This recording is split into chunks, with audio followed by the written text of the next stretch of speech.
Hey everybody, and welcome back to another Max Velocity weather forecast. And in today's forecast, we'll be breaking down a huge winter storm that's coming to the Midwest this weekend, and this will bring a ton of problems, including a ton of snowfall, the potential for blizzard-like conditions, and in addition to this, there will be an Arctic blast impacting the United States as we go into early next week, and we'll also be talking about the threat of severe weather in the southeast United States both tonight and tomorrow, and this will bring the risk of strong tornadoes and high damaging winds. I'll be giving you the latest breakdown on everything that you need to know in this forecast, and let's first begin with what's happening across the United States today, and we'll begin with the Central Plains, and this is currently where we have that large storm located. This storm is currently located over Colorado and Kansas. Again, it doesn't look very impressive right now, but over the next 24 hours, this is going to grow into a pretty sizable storm, bringing the threat of severe weather from Texas and Arkansas all the way back through areas in North Carolina. And then on the flip side of things, we'll be watching for the potential of a winter storm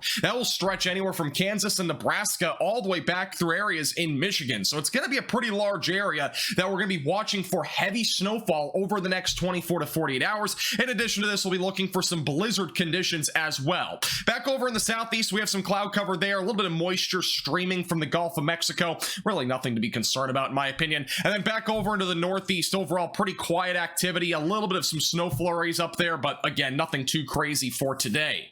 All right, so we have a lot of watches and warnings across the United States, and there is going to be a lot more to come over the next 24 hours with severe thunderstorm watches and tornado watches being possible both tonight into tomorrow. So as of right now, we already have a lot of watches and warnings in the United States, including wind advisories that are in effect actually all the way into California, but the main area is from Texas and New Mexico all the way back into the Ohio Valley, including Kentucky and southern Indiana. This is where widespread wind gusts between 30 to 55 miles per hour will be possible both tonight all the way through tomorrow and as well as Saturday morning.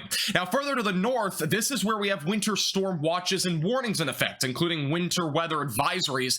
Winter storm warnings in effect for nearly the entire state of Iowa, as well as northwest Illinois, southwest Wisconsin, southern Minnesota, eastern Nebraska, and southeast South Dakota. And then back into the Midwest, this is also where we have winter storm watches in effect. Those will be upgraded to warnings once more confidence is there, and obviously as we get closer, which those should be upgraded later today to winter storm warnings. And then we have winter weather advisories in effect from Nebraska back into Kansas, and including parts of central and western sections there of Illinois. Notice the entire state of Ohio and as well as most of the state of Indiana are not included in any sort of watches or warnings, but I would not be surprised if we got a few winter weather advisories in effect, primarily for northern Indiana and northwest Ohio. All right, let's talk more about the future radar, what's coming here over the next few days, and the big events basically that are on the horizon. So beginning with today, it's going to be a pretty quiet day overall. I think really all the way through sunset, it's going to be quiet here across the United States. It will become pretty active though after sunset, primarily near midnight tonight. Back over in the central and southern plains, we'll be watching for a winter storm to evolve.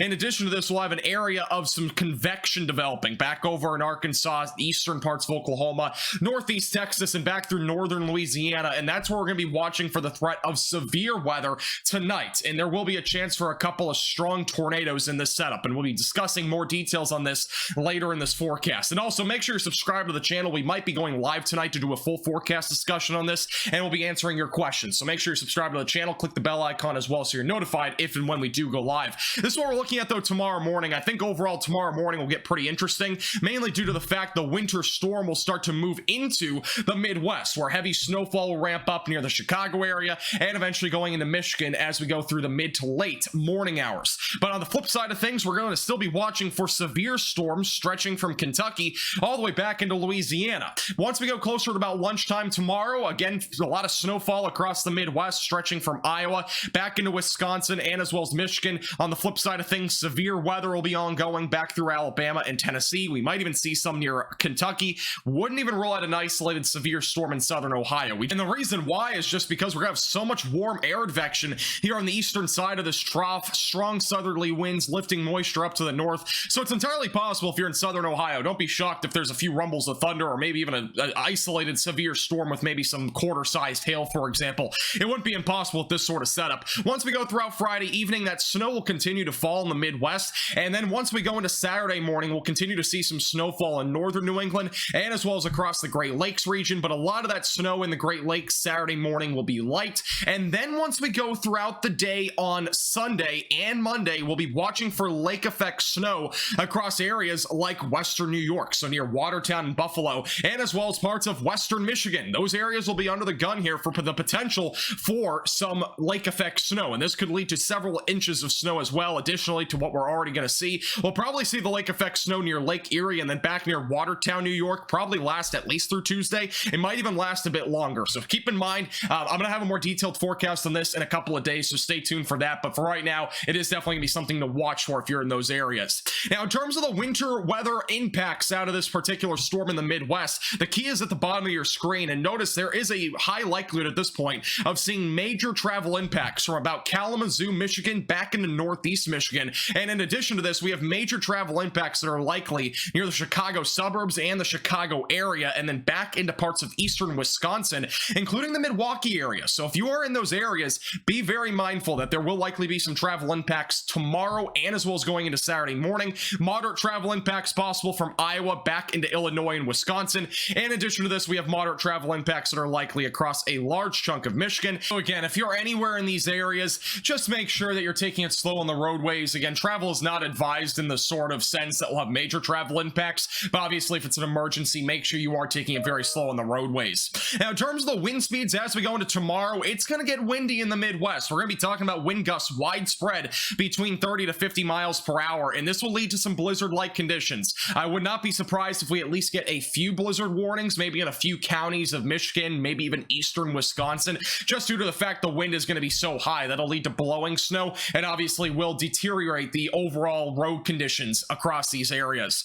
Now, here's the future radar a bit more in depth. We'll be looking at snowfall around 6 in the morning Friday. Some of this will be heavy in northern Illinois and southern Wisconsin. Once we go closer to Friday at lunchtime, moderate to heavy snowfall will continue across southeast Wisconsin. And then once we go into around 3 o'clock Friday, we'll be looking at some heavier snowfall across central and southern Michigan. And then once we get closer to approximately midnight Friday night into Saturday morning, most of the snow becomes light. The heaviest of the snowfall remaining will be in northeast Michigan, and then eventually we'll be talking a bit more about that lake effect snow potential that's coming up.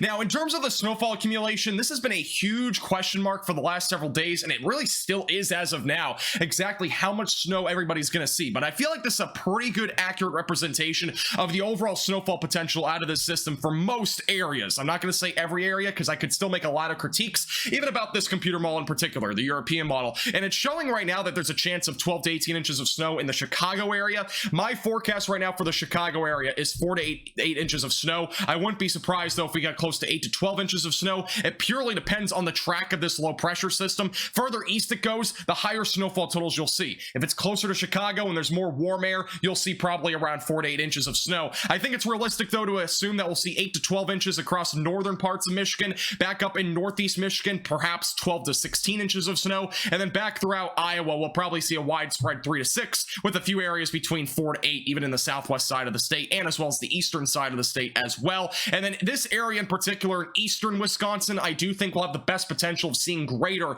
than 10 inches of snowfall. 10 to 15 inches of snowfall is my current forecast there, from about Milwaukee and northward. So if you're in those areas, I think that's where the heaviest of the snowfall will end up falling. All right, let's talk more about the severe weather potential for the next couple of days, beginning with today, tossing trampolines on tall trees Thursday. We do have an enhanced risk of severe weather now for northeast Texas, southwest Arkansas, northwest Louisiana. Marginal threat goes all the way through Missouri. The main concern for today will be damaging winds, but there's also now a hatched 10% tornado risk. That is for the potential for an isolated strong tornado or two. So if you're in those areas, again, make sure you definitely have multiple ways to receive alerts, because this will be a nocturnal tornado threat. Going into Flying Fences Friday, the enhanced risk has condensed substantially. The enhanced risk only includes Mississippi and Alabama now. Slight risk still goes all the way through Virginia. There's also a marginal threat that goes through Kentucky. Main concern tomorrow now is damaging winds, especially in that hatched area in Alabama and Mississippi. Tornado threat has been downgraded to a 5% chance. You should still have multiple ways to receive alerts, but the threat overall is lower than before. Now, I did want to mention that the setup for the severe weather event is actually quite historic. We're going to have a really strong low-level jet both tonight and tomorrow. Beginning tonight, the low-level jet will be around 60 to 70 knots across parts of Arkansas and back into northeast Texas, making it a pretty prime setup for rotating supercells, especially aloft. And there's no doubt, by the way, we'll have a lot of rotating supercells tonight and tomorrow. The big key, though, that we have an issue with, and even though, again, tomorrow, very strong cranking low-level jet, this, again, really makes it easy for rotation in the lower levels. The problem is going to be, though, the overall moisture content. We're not going to have a whole lot of moisture in the lower levels. That defeats overall this entire setup of having strong and long track tornadoes across a really large area, because, again, this could be a widespread tornado outbreak if we had all the ingredients in place. The good news is we don't. We don't have all that moisture, and we also do not have that much instability for tonight and tomorrow. That'll lead to overall a bit of a lower chance than what it could be. So I just want to kind of throw that out there and preface that this obviously could actually be worse than what it is right now. That's at least, again, very good news that we're not going to see any sort of crazy tornado outbreak, or at least it seems at this point that we will not see a tornado outbreak going into tomorrow, but there will probably at least still be a few tornadoes. Timing for tonight, storms will not fire up until about 9 o'clock across Arkansas. They'll really fire up, though, as we go closer to midnight or so. We'll have a line of storms trying to develop near DFW. This is right around 1 in the morning, so storms forming in a line of storms. Be mindful, again, damaging winds will be the main concern, and if any of these storms, again, become discrete or even semi-discrete, the tornado risk will be elevated across parts of central, northern, and western Arkansas, and then we'll be watching for this secondary area of storms by about 3 in the morning. That will also produce the threat of an isolated tornado or two. This all moves to the east as we go into Friday morning, and speaking of Friday morning, we'll be watching for some severe weather in the Dixie Alley as we go into Friday morning. This is about 6 in the morning. Storms will be rolling through the Mississippi Valley area, the Mississippi River. That's where most of these storms will be located. If any storms are able to become discrete out in front of this line of storms, there will be a much better chance of these producing an isolated tornado threat. But again, I'm not very confident that we'll see much of a tornado risk out of those.